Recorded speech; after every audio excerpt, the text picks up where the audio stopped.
Welcome back to Streamline Entertainment. It is Marvin speaking. We're going to get straight into a video in a minute by Cassette Perf 4Q. And what it is, it's just a conversation about missing time. And I think people now are very, very suspicious in this case about where it went and why it went the way it did. But one thing we can't deny is that the Guardia Civil were treating it as a missing persons case from day one. And that's, I think, the lackadaisical way they actually went about looking for Jay. And it's only basically a couple of weeks later when they did a forensic search of the Airbnb, when we know that it'd been sort of cleaned out to the max for different reasons. Was it because of narcotics? Was it because a body was kept there, or numerous things that the people who own the B&B didn't want us to see, and that's absolutely a massive thing. Missing time is something I talked with Ali Harris for a number of months leading up to obviously the coroner saying that he deemed Jay Slater case as a accident. And the problem we had right from the early beginning, that the Guardia Civil and Spanish authorities didn't want our British police getting involved.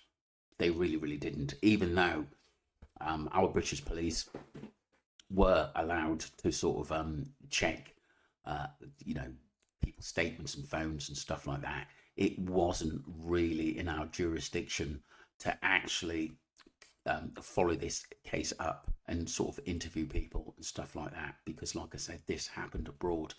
And so I think the police here had their hands tied. I think in the early stages, which the Lancashire police did sort of push it that they would like to, because I heard in the very early days that they wanted to talk to Brad, Brandon and Lucy in what they were doing out there. So it makes you wonder what we actually heard. So let's just go into this little video. The private investigator claims that there's huge gaps in the police investigation. Now, due to mass theory and conspiracy, dependent on the area in which you've entered this investigation is also dependent in the area in which you think the outcome of this is. But realistically, rightly so, because as the days have become weeks, we've only been left with more questions than we ever have been given answers. Now, regarding the text chain, I've seen a lot of people making videos about supposedly leaked text from one of the individuals that's been named a lot in this case. Problematically though, these texts would reach the police before they reached online first. What people don't realise is, if you're under investigation, for example, people don't actually know that the police just need your cell phone number or your mobile phone number and the cell phone provider. Given these two things, they can go to the cell phone provider and find out all sorts of bits of information, deleted text and things that you've got on your phone. And because this is one of the last known people to have spoken to the missing team in this case, they'd be able to circumnavigate a little bit better in accessing these text threads without the individual. But like I said, but with this, do go and subscribe, because like I said, this guy covered the case a lot, to be honest with you, and made some brilliant points. And I've put one or two of his videos actually commented out there. Someone said who's the police officer. I don't know whether, I don't think it was Mark Williams Thomas, but I will find out and put it up. To be honest with you, this is over. No one's looking at this anymore.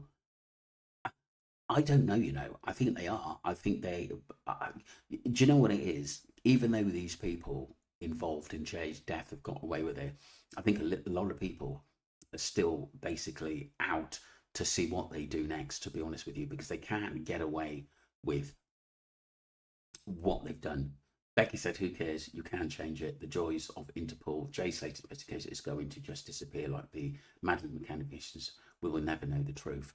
I don't know, because you'd be surprised there's a lot of people out there, I think, that knew what actually happened to him and have probably got footage on their phone. I think you're right there, Becky. I think it will die off a bit at the end of the day, but I think more information, like most cases, will put this case back on the map again.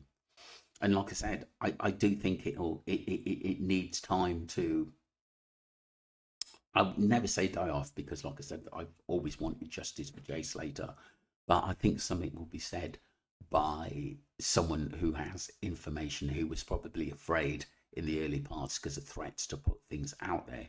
But I do think any information on this case is very, very valuable, especially Jay leaving the NRG festival in the state he was in. Obviously, we've got one eyewitness report with his friend that confirmed that Jay was not walking; he was actually being carried. So that actually states. We wondered whether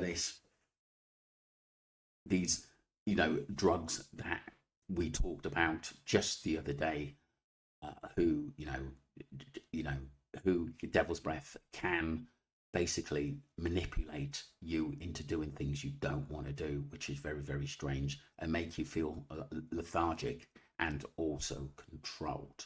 Who knows? But like I said, I think this case will be going on for a little bit longer.